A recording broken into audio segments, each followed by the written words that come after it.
Hola, bienvenidos a Poder Pensar. Vamos a estar hoy con muchos temas de actualidad. En el arranque vamos a estar hablando con el doctor Amadeo Tati, que le tocó defender en estos últimos tiempos a dos figuras públicas. Hablamos del intendente del departamento de Colonia, Walter Zimmer, quien fue procesado con prisión por abuso de funciones, y al exministro de Economía, Fernando Lorenzo. También, ahora se lo vamos a preguntar a él si es exactamente la misma figura, que fue procesado sin prisión. Tati, gracias por acompañarnos. Antes que nada, una precisión, porque no defendía a Uchaín, yo defendía al contador Uchaín. Uchaín, en el caso de Zimmer, ahí Zimmer. está. O sea que en la misma causa, pero con dos atribuciones delictuales diferentes. La pregunta era, perdón. Si realmente son iguales los delitos. Hay una buena parte en común, ¿verdad? Porque en ambos la figura que se imputa es una misma, ¿verdad? Es decir, en el caso de nuestro defendido contador Uchaín se le agrega un delito de falsificación de documento que entendemos que no es de recibo, pero bueno, está esa imputación. Pero en lo que tiene que ver con el delito de abuso innominado de funciones, es una figura que, no lo digo yo, sino que lo decimos todos los profesores de Derecho Penal, y no de ahora, sino desde que yo era estudiante de Derecho Penal, desde ya unas cuantas décadas, que no debería existir dentro de la normativa penal uruguaya, por su imprecisión, porque no se define correctamente lo que es la conducta, ¿verdad? Entonces, ¿qué pasa? Es una interpretación que se hace en la que puede ingresar cualquier cosa, es decir, qué es lo arbitrario, por ejemplo, cuando algo es un abuso de poder y cuando no es el uso de poder. Y donde se confunde, y eso ha ocurrido en los dos expedientes, por lo menos en mi opinión, hasta dónde llega la discrecionalidad administrativa, que hace que determinado jerarca tenga que tomar una decisión de urgencia o en una situación muy excepcional. Vamos a poner la comparación. En el caso del economista Lorenzo, ver cómo se podía frustrar la estrategia que el gobierno se había trazado como salida de Pluna, que se podrá entender que era correcta, incorrecta, pero que salía de una ley, por otra parte, aprobada por el Parlamento.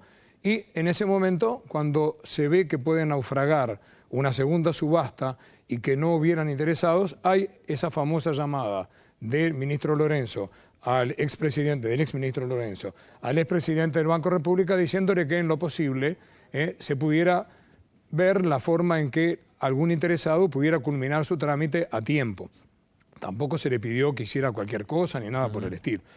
En el otro tema, ¿qué pasaba? Había 1000 personas aproximadamente que se habían ido hasta Colonia el último día hábil para, costumbre muy uruguaya por otra parte, para empadronar su auto con las ventajas que la Intendencia de Colonia brindaba.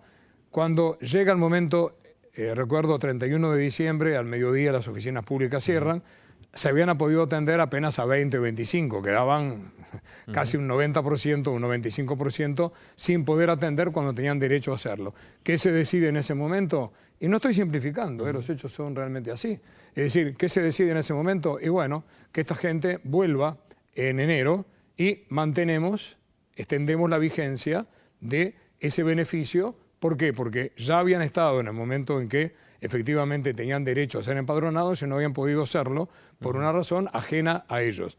Bueno, eso se consideró un acto arbitrario, ¿verdad? Es decir, el juez penal, en este caso, o el fiscal en su caso también, se arroga, tanto en el expediente de Colonia como en el expediente de Montevideo, decidir si lo que hizo en ese momento el jerarca era arbitrario o no arbitrario, es decir, que se está sustituyendo de alguna manera a lo que es la funcionalidad, la función administrativa o la discrecionalidad de la función administrativa, que obliga muchas veces, y eso lo sabemos, yo tengo 30 años también de actividad en ministerios como asesor, que muchas veces no hay más remedio que buscar una solución urgente para ese tema y que a veces puede no concordar con la que el juez de turno o el fiscal de turno entiende más conveniente. Está bien, enfoquémonos en el caso del ministro de Economía. Muy bien. Usted dice que allí se ha enfocado mucho en la figura de la llamada telefónica que hace Lorenzo a Caloya por el tema del aval.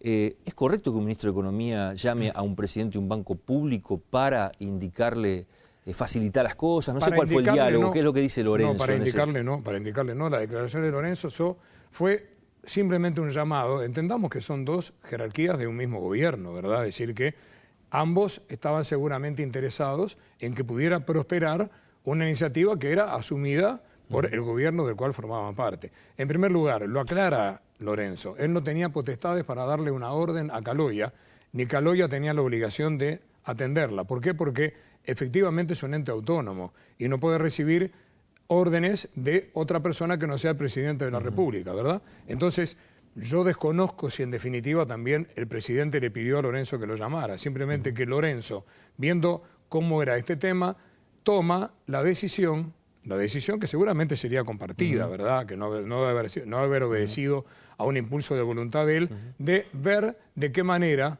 se podía tomar. Pero acá hay algo que la gente olvida, ¿verdad?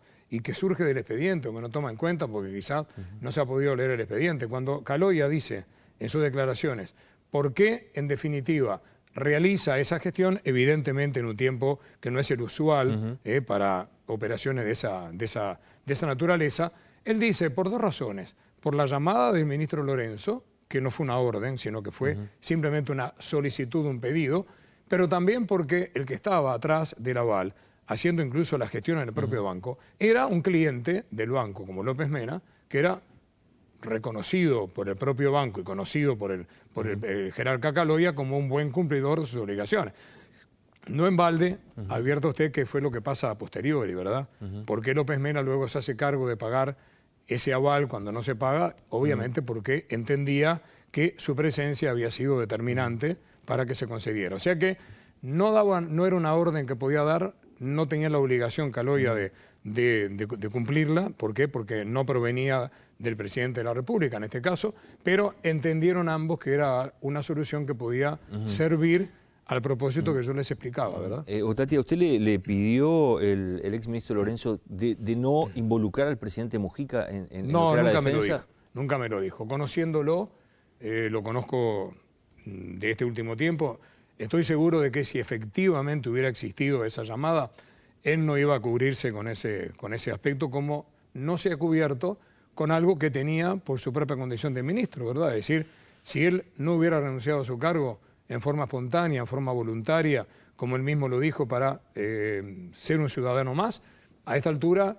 seguramente estaría el tema en el Parlamento se estaría discutiendo si se daba desafuero o no. La historia demuestra que los desafueros generalmente no se otorgan, ¿verdad? Y más todavía cuando hay una mayoría parlamentaria de su propio partido.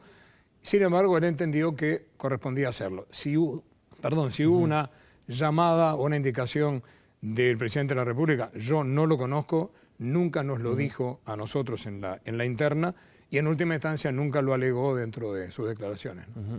Lorenzo, a la salida del juzgado, dice que le ha pedido a su defensa no apelar ni dar ningún otro tipo de pasos. ¿Por qué cree que es eso? Habría que preguntárselo a él. Es decir, no es lo habitual, ¿verdad? Yo tengo 44 años de ejercicio de la profesión y hasta por una deformación profesional, si usted quiere, o un estilo, cuando a uno no le dan la razón y cree tenerla, como yo tengo el convencimiento de que teníamos razón y que no había delito, por otras razones, pero seguramente el tiempo no nos da para exponerlas, además serían muy técnicas. Es decir, cuando él nos comunica su decisión, que fue apenas unos días antes, de que entendía que él ya hasta acá llegaba, ¿verdad? Es decir, que luego la justicia pudiera seguir su curso sin que nosotros incidiéramos de alguna manera, y más allá de que obviamente le explicamos lo que él ya sabía, ¿no? Es decir, que se podía hacer una apelación, que hoy o mañana también cuando haya una acusación fiscal se puede contestar, que cuando venga una sentencia se puede también apelar. Él entendió que ya un poco eso ya estaba, ¿verdad? Es decir, que con eso dijo la palabra, utilizó una palabra, estoy resignado. O sea, dijo, el alcance no lo conozco. Es más, me hice el propósito de no abundar sobre las razones que pudo haber tenido y quedarme exclusivamente con lo que él dijo, que obviamente era algo que ya tenía decidido de antemano. Nosotros sí le quiero decir que somos en ese sentido mandatados por el cliente. Es decir, si el cliente nos dice que no quiere decir esto, quiero aclararlo por las dudas, que nos haya renunciado, que haya dejado, no, vamos a seguir siendo los abogados hasta el final, seguramente en las audiencias habremos de comparecer, pero no vamos a realizar ninguna de las actividades que normalmente un abogado hace en defensa de su cliente, porque él no quiere que hagamos justamente ninguna defensa más en el plano judicial, que es en el plano donde nosotros nos hemos manejado, ¿no? Le pido no es ni siquiera el político. Un minutito y seguimos conversando. Sí, como no, un gusto.